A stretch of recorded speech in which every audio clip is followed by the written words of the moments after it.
Hello, everyone, and welcome to Bite Size Media, a subsidiary of Slate Media. I'm Jared, this is Jake, and we're watching Star Wars Visions, Episode 4, titled The Village Bride.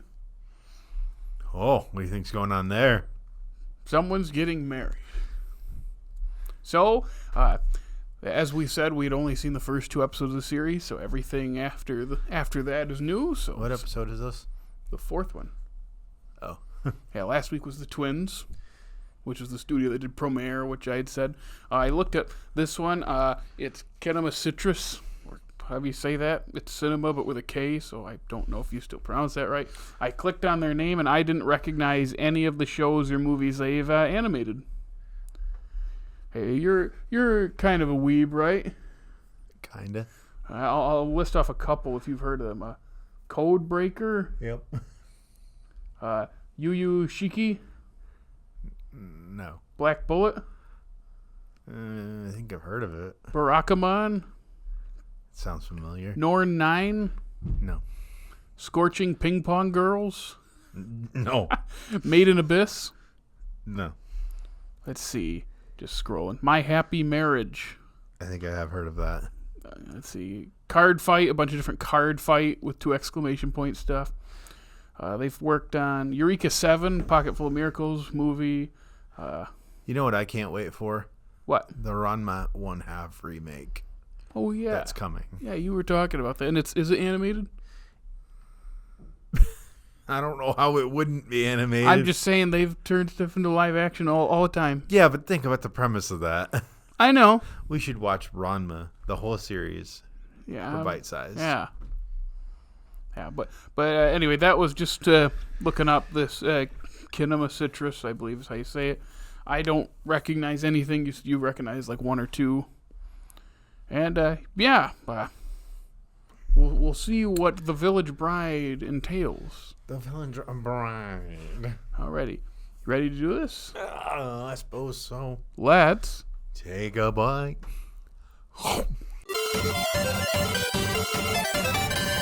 Welcome back, everybody. We just watched The Village Bride, animated by, we believe, Cinema Citrus. That's Sokino. Yes.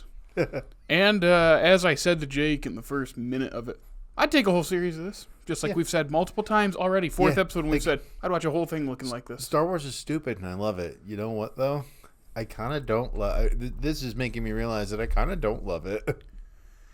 I think it's more of it's such a great, big, vast universe that has existed for 50 years and has all kinds of stuff, which a lot of it isn't canon anymore. Highly divisive conversation.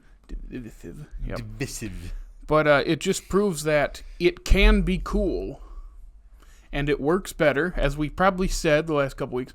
It works better in a television format because that's what we've said that anytime we've talked about Star Wars on this podcast. Yeah, because of what it's based off of originally. Like, it just works better episodically like that.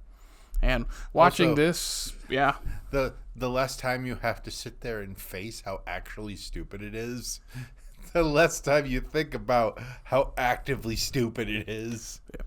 What I appreciated about this one is it was, whereas the other ones have their own thing, this one's thing is the culture and connection to the world that they're on. Because Star Wars does a lot of planet hopping in all the movies and a lot of the shows, this one it's in one place. We're only in space technically at the very end when the Jedi leaves.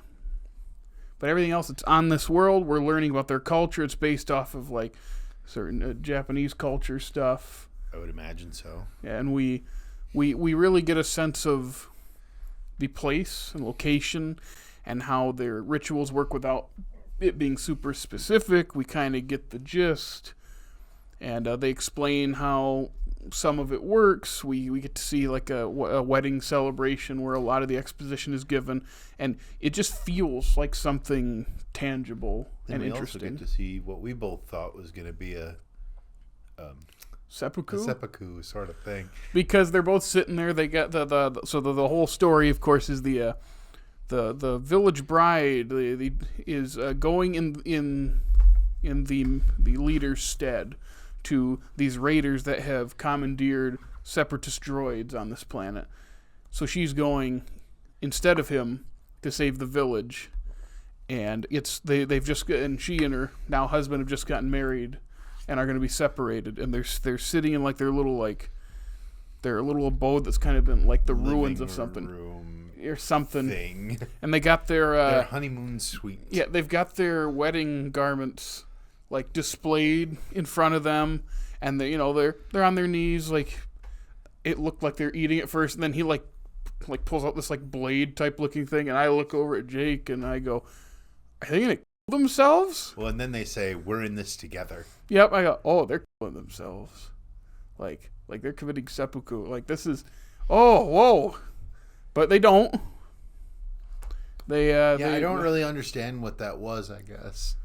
Yeah. I think it's more of just, even though she's being taken away, they're always going to be there for each other or something. Maybe. I think that's probably one of the faults of, maybe not even a fault, one of the shortcomings of this being a short is that you just don't get much. Yeah. You get what you need, but it leaves you wanting more.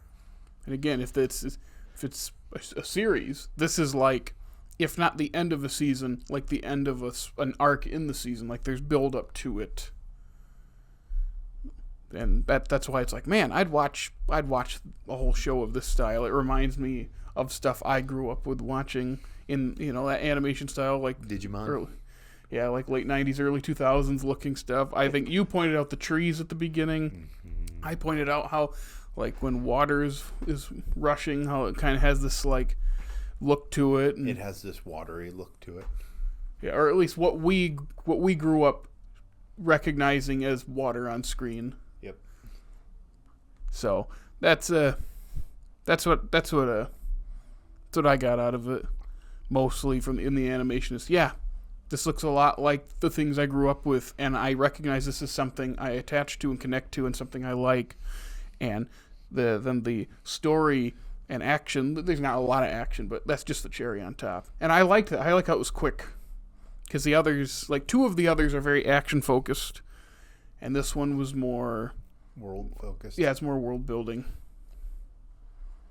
I want to know who her master was, though. I don't think it was that that guy with the helmet. There's just so much I want to know about it. Yep, and again, it's always better to leave them wanting more than answering everything. They did it exactly how they were supposed to, then. Yeah, I'm looking. So this is a Jedi Padawan, and there's like one little dream sequence where I'm assuming, just like most post Republic War stories in this, everyone around them died as a result of Order 66. They survived. They're living kind of, as a nomad of sorts, kind of hidden. That's why they had a Padawan braid that they cut, which reminded me of a part of Rebels. Spoiler for Rebels, real quick, when Kanan cuts his. It wasn't a Padawan braid, but his hair. That's like that's a Japanese thing or something, isn't it? It's like there's an Asian culture where they like remove the hair. Think of like Zuko and Iroh in Avatar in season 2, book 2. Don't they do that? Like the first episode. I don't remember.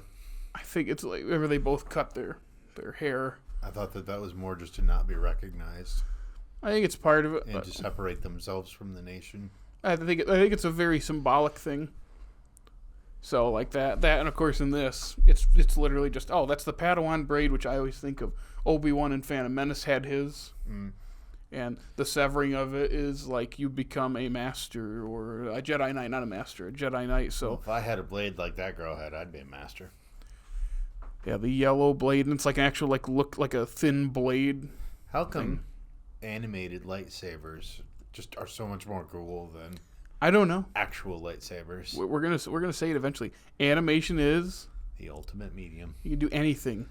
Even her stopping that blaster bolt Looked way cooler than when Kylo does it in the new series. Yeah, at the beginning of Force. We say new series is almost 10 years old. And I don't even really hate that movie. No, it's fine. That part was the first time we've ever seen a blaster shot get frozen, and I remember sitting in the theater going, "Oh!"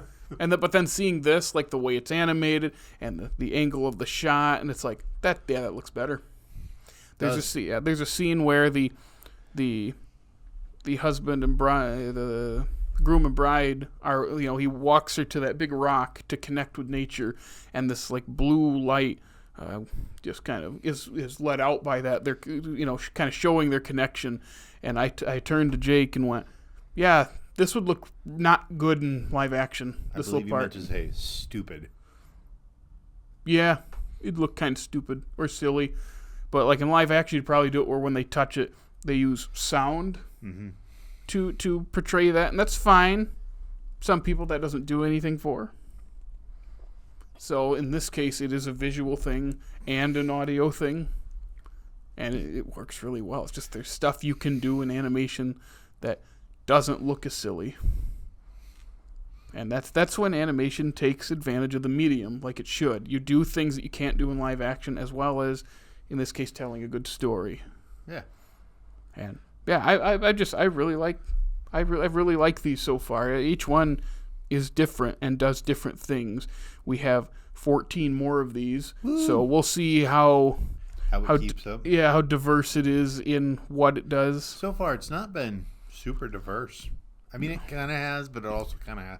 I think anime lends itself well to Star Wars. It really does.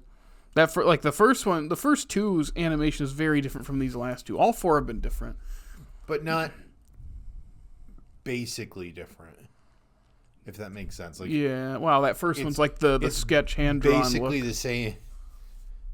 I don't want to sound stupid when I say this. It's all basically anime, but there are so many different variations of what can be anime. Yeah, like we said while we were watching, like this is more akin to Digimon, and whereas like this, it doesn't look anything like Attack on Titan's art styles. Mm-hmm. I say plural because the two different studios. From the first 3 to season 4, I believe, is when they switched. They did a pretty good job of matching. I mean, you can definitely tell the difference, but yeah, and both look great. But like those styles are completely different from, and even like the second episode here, the Tatooine Rhapsody, like just it's the same basics, but they're different styles of a style almost. It's a sub style. Someone's like probably subsidiary. But yeah, really loving this series. Really like seeing the different approaches, and wish some of these were full shows. Again, we're gonna keep saying that week after week for the good ones. So you're saying that like there's gonna be bad ones at some point. You never know. There might be. Yeah. Anyway, you have anything more to say about The Village Bride, the 4th episode? I don't really. I want a full series of this. Disney, please give Kinema Citrus lots of money to make a full series. I want to know. Who that Jedi girl is. I want to know why she's got a yellow blade. Who her master is. Yep. I want to know. Why does she have the Guardian color lightsaber? And if the village resources were so stripped, how did they have all that food? Anyway, where can they find us, Jake? You can find us every Thursday right here. But before that, you could look at us on Facebook, Twitter, now known as X. We did it backwards. Keep going. Instagram, TikTok, the funny one, not the boring one, the funny one, and any other social media platforms that may be out there. If you want to listen to us as a podcast, you can go to Apple, Spotify, Google, or YouTube. Make sure on YouTube to like, subscribe, and ring that bell. Get notified when we upload new videos, and check out our groovy. What is it? It's a website. It's a website. Yes. Yeah. Anyway, that's all for this week's episode for Visions. We'll see you next week with an episode called The Ninth Jedi. And until then, take a bite.